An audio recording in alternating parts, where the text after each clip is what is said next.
क्योंकि अगर किसी के घर में कोई हमला करेगा या किसी को परेशान करने की कोशिश करेगा तो उसका जवाब तो देगा और अच्छी तरह देगा। वो सोच भी नहीं पाएंगे जैसे ये जवाब देगा। अभी आप बाप होते थे, बेटे बेटे होते हैं। अगर बेटे नालायक निकल जाते हैं तो उसको समझाते हैं 2 बार 3 बार, और तीसरी बार नहीं समझाते हैं तो उसको 72 हुड के पास भेजने का काम करेंगे। तुम एक चुटकी सिंदूर की कीमत क्या समझोगे पाकिस्तानियों? मैं कहता हूं जो अभी तो हमने केवल सिंदूर दान किया है, अभी सुहाग रात बाकी है। कैसे देख रहे हैं भैया, फिर से पाकिस्तान को घर में घुस के मारा है मोदी? बहुत अच्छा काम हुआ है, दिल खुश हो गया। अभी तो उन्हें भी पता है कि उनके हथियार इतने जंग खा चुके हैं कि भाई साहब अगर ऊपर AK-47 भी चलाएंगे तो कट्टे की तरफ फट जाएगा, ठीक है। और हमारे यहाँ का कट्टा भी इतना सॉलिड होता है कि कम से कम 2 राउंड तो चलता ही है। क्या नाम हुआ सर? जी आसमान। जी, कैसे देखते हैं कल रात भारत ने पहलगाम हमले का जवाब पाकिस्तान को दिया, इस एयर स्ट्राइक को कैसे देखते हैं? एक्चुअली क्या है कि जो भारत देश है, जहाँ यहाँ के लोग हैं, जहाँ सेना है, ये किसी के ऊपर नजायज़ कुछ नहीं करती। क्योंकि अगर किसी के घर में कोई हमला करेगा या किसी को परेशान करने की कोशिश करेगा तो उसका जवाब तो देगा और अच्छी तरह देगा। वो सोच भी नहीं पाएंगे जैसे ये जवाब देगा। अभी क्योंकि यहाँ पे क्या है, कोई भी हिंदुस्तानी किसी के ऊपर जुल्म नहीं करना चाहता। तो जो पाकिस्तान के लोग हैं उनकी सोच में ही जुल्म है। तो उस जुल्म का जवाब देने के लिए मैं तो अपनी सेना को भी अप्रिशिएट करना चाहूँगा जिन्होंने जवाब दिया है। जी, आप मानते हैं ऑपरेशन सिंदूर पाकिस्तान के मुंह पे एक तमाचा है? जी बिल्कुल है, क्यों नहीं है। क्योंकि जो कर रहे हैं, जो पार रहे हैं, जिसकी वो प्रोटेक्शन कर रहे हैं, आतंकवादियों का। जी, जी बिल्कुल, तो उसी का उनको जवाब मिल रहा है। तो उसी का उनको ये जो मिला है, फल मिला है कि जो बेच रहे हैं उसी का उनको काटना पड़ रहा है। अच्छा, पाकिस्तान के रक्षा मंत्री ये कह रहे हैं सर कि अगर अब भारत रुक जाए तो हम भी कोई एक्शन नहीं लेंगे। क्या पाकिस्तान डरा हुआ है? नहीं, डरने की बात भी नहीं है, बट वो जो कहता है वो कभी करता नहीं है। क्योंकि वो बार बार यही काम करते हैं, अपनी बात कह के उसी के ऊपर नहीं रहते हैं, वो उसको चेंज कर लेते हैं। कभी भी उनका कोई स्टैंड नहीं रहता इसलिए। तो आप कह रहे हैं कि अब भारत बदल गया है, घर में घुस के मारता है? नहीं, भारत तो शुरू से ही ऐसा था। पहले कभी भी इसने हमला नहीं किया। जितनी बार भी हमला किया 65 में, 45 में उन्होंने किया, 71 में उन्होंने किया। जितनी बार भी उन्होंने हमला किया है उसके बाद ही हमारी सेना ने हमला किया है। जी, तो अब क्या भारत बदल गया है? मोदी जी के लिए क्या कहेंगे? मोदी जी के लिए जो डिसीजन ले रहे हैं ये भारत के लिए ले रहे हैं, इसकी जनता के लिए ले रहे हैं। कोई गलत नहीं है, सही है, बिल्कुल सही है। पहले जब कोई भी स्ट्राइक होती थी तो विपक्ष सबूत मांगता था, घर के अंदर ही हमें सबूत देना पड़ता था। इस बार बाहर से ही सबूत आ रहा है। मोस्टली क्या होता है कि कई बार जो लोग वहाँ तक नहीं सोच पाते कि क्या हो सकता है, बट करने वाले करके निकल जाते हैं, सोचने वाले सोचते रह जाते हैं। यही फ़र्क है बस। वही इस बार भी हुआ है, क्योंकि कल मोदी जी ने कहा कि मॉक ड्रिल होगी, लेकिन मॉक ड्रिल रात को 2 बजे पाकिस्तान में होगी। वो क्या है कि वो तो जो मोदी जी करते हैं ना, होने के बाद ही पता चलता है क्या हुआ है। पहलगाम में हमला किया था, धर्म पूछा गया था, हम धर्म बता के मारेंगे। लोग बोलता है इस आतंकवादी को धर्म नहीं होता है, धर्म होता है। मुसलमान इस्लामी आतंकवादी थे वो। कलमा कौन पढ़ाता है? कलमा पढ़ा करके उतने भी मन नहीं भरा था। आपने पेंट खोल के चेक किए जो खतना किया हुआ है नहीं है। आज आपने जो हमारा किसी भी पति को पति छीन लिया, किसी को बेटे को छीन लिया, किसी को भाई छीन लिया बहन का, उसकी जवाब के नाम था ऑपरेशन सिंदूर। इसकी ऑपरेशन सिंदूर इसलिए रखा था, आज रात में हमला होने वाला है। पाकिस्तान को पावर प्लांट को उड़ाने का काम करे, पावर ग्रिड को उड़ाए, ऑयल रिफाइनरी को उड़ा देना चाहिए, ताकि पाकिस्तान अंधेरे में, अंधकार में डूब के मर जाएगा, ताकि इसकी नस्लें याद रखे पाकिस्तान को। आप पाकिस्तान को इस तरीके से खत्म नहीं कर सकते, आखिर है तो भारत का ही हिस्सा। कुछ भी बात नहीं है। जब बाप बाप होते थे, बेटे बेटे होते हैं। अगर बेटे नालायक निकल जाते हैं तो उसको समझाते हैं 2 बार 3 बार, और तीसरी बार नहीं समझाते हैं तो उसको 72 हुड के पास भेजने का काम करेंगे। आज रात में हलाला होने वाला है पाकिस्तान का, आज रात को हलाला होंगे। तुम एक चुटकी सिंदूर की कीमत क्या समझोगे पाकिस्तानियों? मैं कहता हूं जो अभी तो हमने केवल सिंदूर दान किया है, अभी सुहाग रात बाकी है, अभी हल्दी रस्म भी बाकी है। अपने अंदर की आतंकवादी को चाहे तो खुद से खत्म कर दो, नहीं तो भारतीय सेना। आपको आतंकवाद क्या इतनी आसानी से खत्म हो सकता है? देखिए इतनी आसानी से तो ख़त्म होने वाली नहीं, लेकिन ये 2014 की भारत अब नहीं है, इस चीज़ को भी स्वीकार करना पड़ेगा। वो वक्त अलग था जब भारतीय सेना की गर्दन को काटकर और पाकिस्तानी सेना फुटबॉल खेलते हुए लेकर जाता था, और 2014 के बाद देखिए घर में घुसकर हम सर्जिकल स्ट्राइक करते हैं, एयर स्ट्राइक करते हैं, और आज मॉक ड्रिल की घोषणा थी जो आज 244 डिस्ट्रिक्ट में मॉक ड्रिल किया जाएगा, सायरन बजेगा, और सायरन रात में बजा दिया मोदी ने। कैसे देख रहे हैं भैया, फिर से पाकिस्तान को घर में घुस के मारा है मोदी ने? बहुत अच्छा काम हुआ है, दिल खुश हो गया। जो भारत की माओं के आंखों से आंसू निकल रहे थे ना कि इन्होंने भारत की माओं की बहुओं को मारा था, भारत के युवाओं के बच्चों की इन्होंने बहनें मार दी, बेटियां मार दी थी, इन्होंने स्वाग उजाड़ दिया था, तो संदूर की कीमत वो मोदी जी बता रहे हैं। लेकिन मेरी माँ, मेरी दादी एक चीज़ से नाराज़ है मोदी जी से कि मॉक ड्रिल की बात कर रहे थे, मॉक ड्रिल तो करी नहीं इन्होंने, वहाँ पर बम घेर दिया।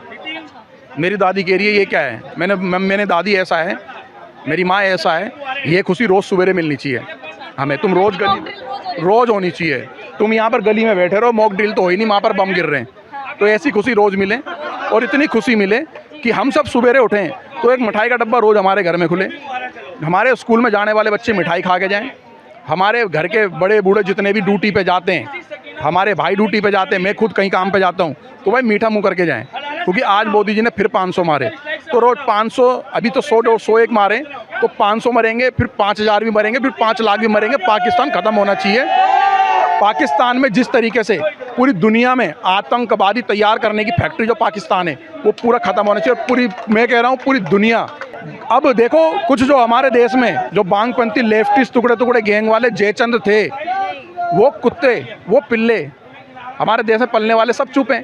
अब कोई सबूत भी नहीं मांग रहा, भाई सबूत मांग लो, आ जाओ भाई, हुआ है नहीं हुआ आ जाओ, कोई तो आओ निकल के, कोई नहीं आ रहा, सबको पता है। दिन ओवैसी के भाई जो कहते थे 15 मिनट के लिए पुलिस हटा दो, आज वही इंडियन आर्मी के साथ खड़े हुए हैं। पता लग गया ना, भारत का युवा डंडा लेके खड़ा हो गया।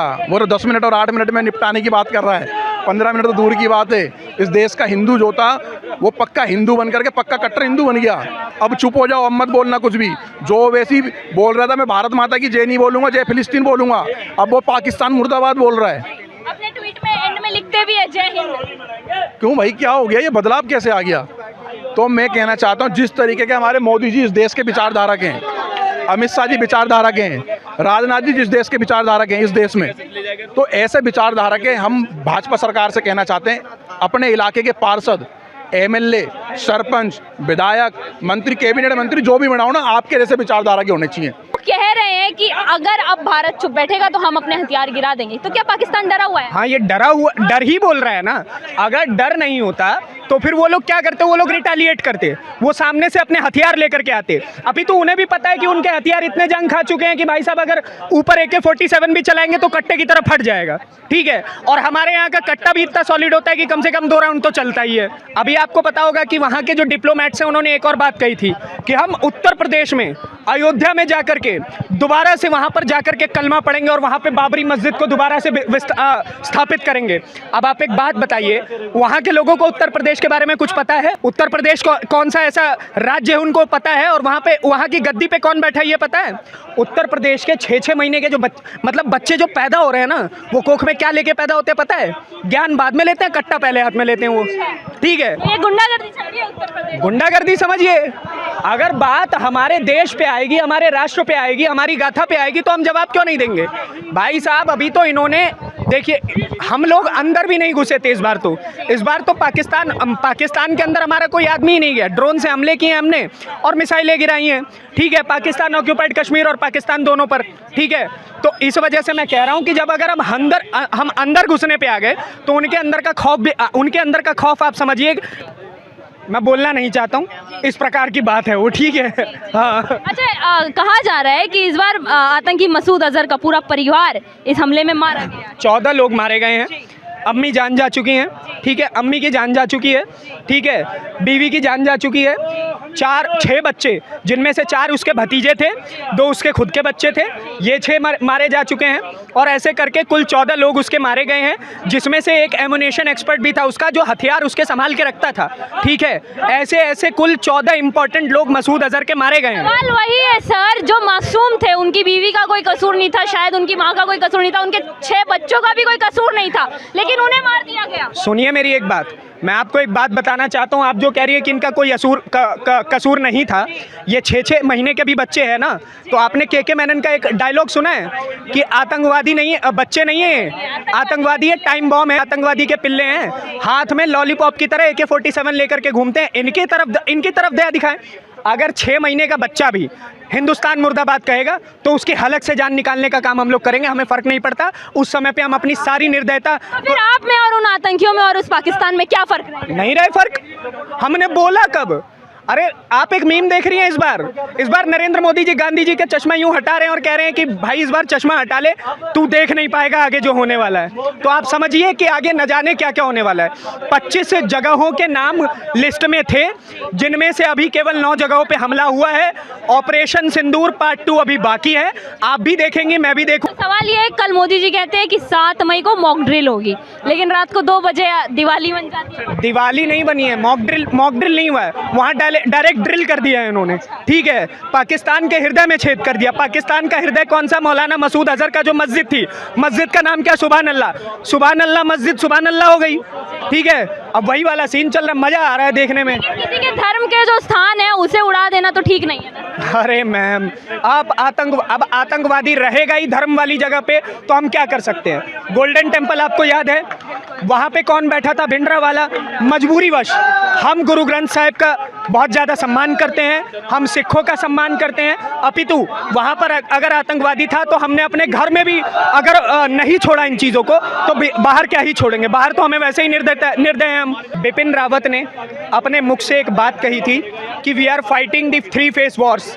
पहला चाइना के खिलाफ, दूसरा युद्ध पाकिस्तान के खिलाफ, और तीसरा हमारे घर के अंदर बैठे दुश्मनों के खिलाफ। तो हमें जो दुश्मनों के खिलाफ का युद्ध है वो थोड़ा और अच्छे तरीके से लड़ने की ज़रूरत है, मुझे ऐसा लगता है। अच्छा, इन्हीं दुश्मनों के जो इस्लाम के ठेकेदार बनते थे कुछ दिन पहले तक, असदुद्दीन ओवैसी जी, आज वो इंडियन आर्मी के साथ खड़े हैं, ये कैसा बता? अरे जय हिंद बोल रहे हैं, अपने ट्वीट में वही कहा करते थे कि मुझे अल्लाह से ऊपर कोई प्यारा नहीं है, मैं कभी भारत माता की जय नहीं कहूँगा। जय फिलिस्तीन बोलते हैं। मिट्टी को चूम रहे हैं इस बार, भारत माता की मिट्टी को चूम करके कह रहे हैं कि भाई जो हो रहा है सही हो रहा है, मोदी जी आप आगे बढ़ो, हम तुम्हारे साथ हैं। मोदी जी का डर नहीं है? मोदी जी का डर नहीं है। देखिए, इसके 2 फैक्ट्स हो सकते हैं। पहला, मैं अगर असदुद्दीन ओवैसी का चमचा होता तो कहता कि नहीं, बहुत प्यार करता है भारत से, इसलिए ऐसा बोले।